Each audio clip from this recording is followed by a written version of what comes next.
오늘 본문의 12절에 보시면 그때에 그들의 사람의 수가 적어 나그네가 되었다라고 기록을 하고 있습니다.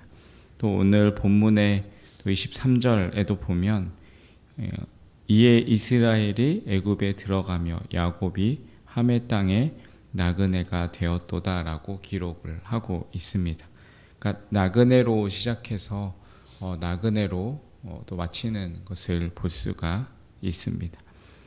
그러니까 12절에서는 아브라함이 가나안 땅에서 이제 나그네가 되었다라고 이야기를 하고 있고, 또 23절은 야곱의 가족이 애굽 땅에서 나그네가 되었다라고 기록을 하고 있습니다. 가나안 땅에 정착할 때도 나그네로 지냈던 삶의 모습이었고, 또 애굽으로 가서도 나그네의 삶을 살아왔다라고 기록을 하고 있습니다. 여러분, 어쩌면 이것이 우리 성도의 삶의 모습이라고 말할 수 있습니다. 우리 성도의 삶은 이 땅에서 나그네와 같은 인생의 삶을 살아가는 것입니다. 13절에서 15절의 말씀입니다. 이 족속에게서 저 족속에게로, 이 나라에서 다른 민족에게로 떠돌아다녔도다. 그러나 그는 사람이 그들을 억압하는 것을 용납하지 아니하시고 그들로 말미암아 왕을 꾸짖어 이르시기를 나의 기름 부은 자를 손대지 말며 나의 선지자들을 해하지 말라 하셨도다.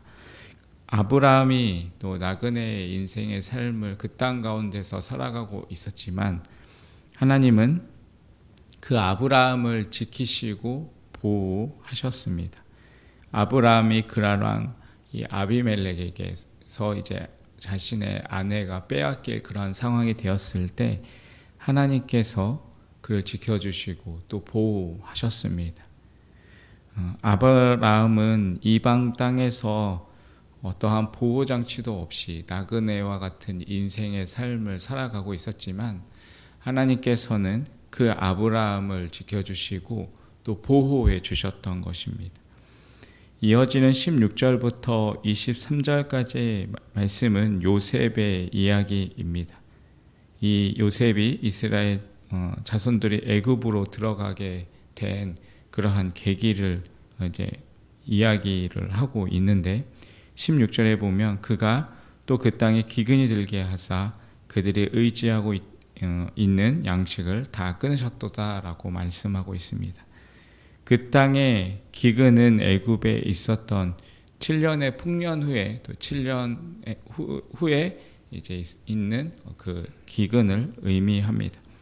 이 흉년의 때에 애굽은 이미 많은 것들, 먹을 것을 풍부하게 준비했지만 주변의 나라들은 그것에 대해서 대비하지 못했기 때문에 인근 나라에서 많은 사람들이 이제 식량을 구하러 이제 애굽으로 갔을 때, 이제 야곱의 가족들도 그 일들로 인하여서 애굽으로 갔었고, 또 그 일을 통하여서 이제 이스라엘 자손이 애굽에 거주하는 그러한 계기가 되었습니다.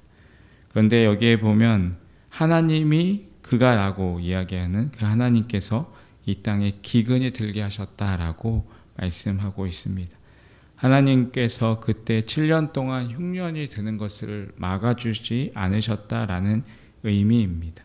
중요한 것은 그 기근조차 또 하나님의 다스림 안에 있다라는 것을 우리는 생각해 보게 됩니다.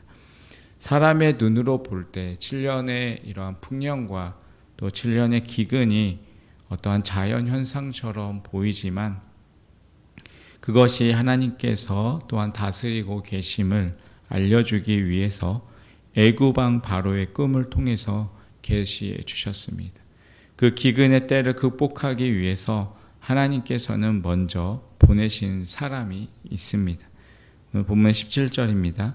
그가 한 사람을 앞서 보내셨으며 요셉이 종으로 팔렸도다. 그러니까 표면적으로 보면 형들이 요셉이 미워서 그를 애굽의 종으로 팔아 버렸습니다. 그런데 그 실상은 하나님께서 요셉에게 또 사명을 주시고 또한 애굽으로 파견하신 것입니다. 처음에는 요셉 자신도 몰랐습니다. 그는 그냥 애굽의 종으로 팔려갔습니다. 그런데 요셉을 애굽으로 먼저 가게 하신 것은 어떤 요셉이 아니라 형들도 아니었고 바로 하나님이셨습니다. 18절 19절의 말씀입니다. 곧 그의 발은 착고를 차고 그의 몸은 쇠사슬에 매었으니 곧 여호와의 말씀이 응할 때까지라 그의 말씀이 그를 단련하였도다. 우리가 잘 아는 바와 같이 요셉은 보디발 장군의 집에서 종살이를 하였습니다. 하지만 그것에서도 요셉은 자신에게 주어진 삶 속에서 신실하게 삶을 살아갔습니다. 하지만 그 결과는 보디발의 아내 모함으로 인하여서 감옥에 들어가게 되었습니다. 그때 그의 발에는 착고가 차였습니다. 그러니까 그는 착고가 차임으로 인하여서 자유롭지 못한 그러한 삶을 살게 되었습니다. 그 시간을 살아가면서 그 시간이 정말 요셉에게는 괴로웠을 것입니다. 그러한 삶을 그가 언제까지 살아갔느냐? 바로 여호와의 말씀이 응할 때까지였습니다. 하나님께서 무능력하셔서 요셉이 형들에게 팔리는 것을 막지 못한 것이 아니었고, 또 요셉이 보디발의 집에서 종살이 하시는 것을 하나님이 모르셔서 외면한 것도 아니셨습니다. 또 하나님이 요셉을 포기하셨기 때문에 그가 억울하게 옥살이 하는 것을 그냥 두셨던 것이 아니라 요셉을 통해서 하나님께서 이루기를 원하셨던 것이 있었던 것입니다. 결국에는 그 가운데서 그 하나님의 뜻이 이룰 때까지 요셉은 그 고통의 시간을 또한 살아가야 했던 것입니다. 결국 그 요셉 때문에 야곱의 가족들이 애굽에서 살게 되었고, 또 그 사람들이 불어나서 출애굽의 그 역사가 또 일어나게 된 것입니다.